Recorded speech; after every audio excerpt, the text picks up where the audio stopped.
वो अपनी अफगानिस्तान में कोई हिस्सेदारी नहीं रखेगा, जबकि हमें ये भी पता है कि चीन और रूस जो हैं वो अफगान तालिबान के साथ एक रिश्ता कायम करने जा रहे हैं। वो इंडिया दे चुके हैं इस बात का। असल में तारीख तो अब तारीख हो गई, और तारीख के ऊपर तो आप जितना बहस करेंगे उतना ही कम है अफगानिस्तान के बारे में। अब देखना है कि मुस्तकबिल और हाल क्या नजर आ रहा है। आज तालिबान की हुकूमत, आज अमेरिका ने विड्रॉ किया, वहाँ पे कोई प्रॉपर हुकूमत तो नहीं बनी, लेकिन उन्होंने कुछ 12 मेंबर की कैबिनेट अनाउंस कर दी है, कुछ उन्होंने मिनिस्टर्स अनाउंस कर दिए, और वो एक सिस्टम ऑफ गवर्नेंस जो है वो सामने लेके आ रहे हैं। सार आज बोरिस जॉनसन की अगर स्टेटमेंट कल की आप उठा के पढ़े, उसने कहा कि जी we ready to work with Taliban. आप चाइना और रूस की स्टेटमेंट पढ़े, ईरान को देखें, वो इंक्लिनेशन शो कर रहे हैं।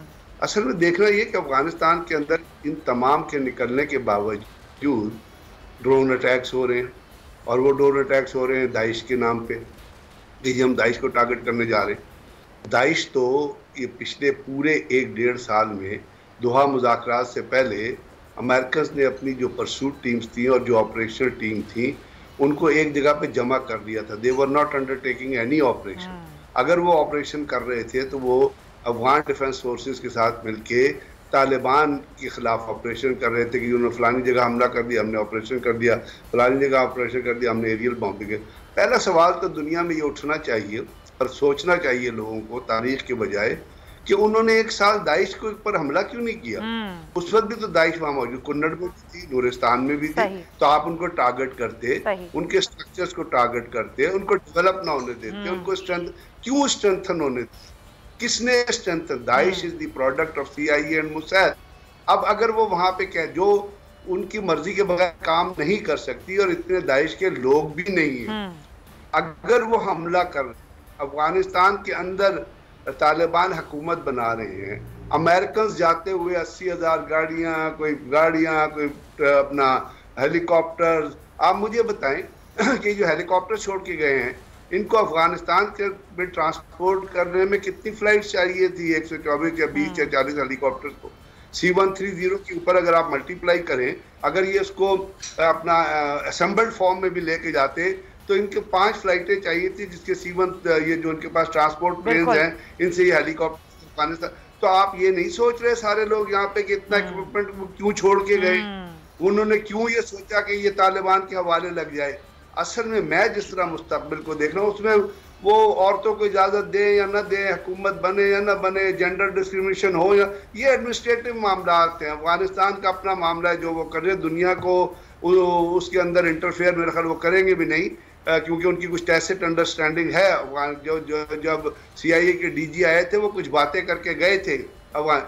इस वक्त जो सिचुएशन और जो आपने सोचना है और जो पाकिस्तान में लोगों को सोचना है, जो ईरान में लोगों को सोचना है, वो ये है कि जो इतना जो इक्विपमेंट अफगानिस्तान के पास आया है उससे मुझे ये कंक्लूजन लग रहा है कि अमेरिकन अफगानिस्तान के अंदर एक फोर्स को डेवलप करना चाहते हैं मिलिटरीली, और वो फोर्स है तालिबान। वो फोर्स है तालिबान। अगर तो वो उनको असला देते किसी बार्टर को अपना डील के जरिए, अगर असला देते किसी परचेज के जरिए, अगर असला देते वो कुछ खरीदारी के जरिए, तो दुनिया की ऑब्जेक्शन रेज होती, दुनिया ह्यू एंड क्राइम हो जाती कि आपने तालिबान को ये दे दिया, आपने तालिबान को वो दे दिया। उन्होंने सब कुछ छोड़ दिया इजीली कि आओ और कब्जा कर दो। सही, सिर्फ एयरपोर्ट। बिल्कुल सही। ये जरा एक वाकई आपने सही कहा, ये बहुत सारे लोगों की सोच है, आप जुबान पे ले आए, शायद बहुत सारे लोग जुबान पे नहीं ला रहे हैं कि इतना इजीली कैसे हो गया, इसके पीछे क्या मामलात हैं और क्या सोच है। और यकीन हो सकता है कि वो यही सोच हो जो आप बता रहे हैं। Point taken sir. Usman Saeed Basra साहब, हुकूमत की क्या स्ट्रेटजी है? हुकूमत ज़ाहिर ये कह तो रही है कि पाकिस्तान चाहता है कि अफगानिस्तान में अमन हो, लेकिन रेफ्यूजीज़ के हवाले से हुकूमत की स्ट्रेटजी कितनी क्लियर है? आगे जाके हुकूमत ने क्या करना है? क्योंकि इनखला तो वहाँ से हो रहा है, लोग तो आ रहे हैं बॉर्डर क्रॉस करके। हुकूमत इस हवाले से अपनी हिकमत अमली क्या बना रही है?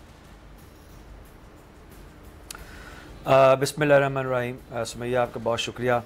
देखिए, अल्हम्दुलिल्लाह, जब आज हम ये बात कर रहे हैं और आप कह रही हैं कि हुकूमत की क्या स्ट्रेटजी है टूवर्ड्स अफ़गान, जितनी भी ये एक केओस की सूरत हाल है, तो आप देखिए कि इस सारे मामले को जब ये शुरू हुआ, ये दोहा मामलात की निगोसिएशन से पहले भी पाकिस्तान बड़े अरसे के बाद बड़े अरसे पाकिस्तान की गवर्नमेंट का कभी कोई स्टैंड ही नहीं रहा।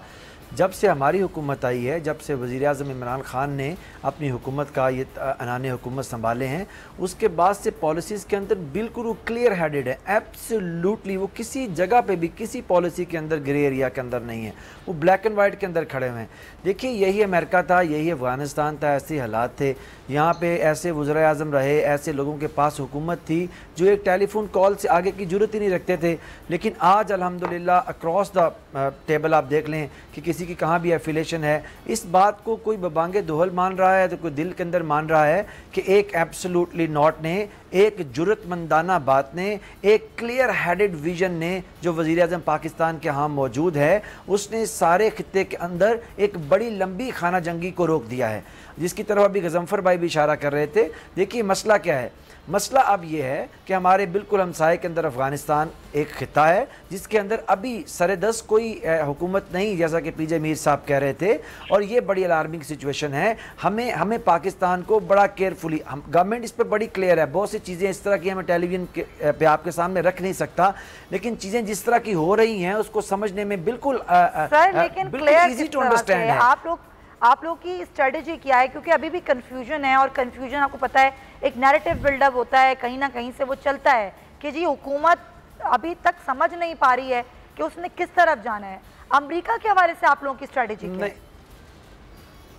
देखिए सुमैया, थोड़ा सा मैं इसके ऊपर दोबारा से अपनी ज़रा बात आपके सामने रखूं, हो सकता है कि समझ नहीं आई है। देखिए पहली बात तो ये है कि हमारे साथ अभी इस पैनल के अंदर ब्रिगेडियर साहब भी बैठे हैं, पीजे मीर साहब बैठे हैं, जमील खान साहब को मैं देख रहा हूँ।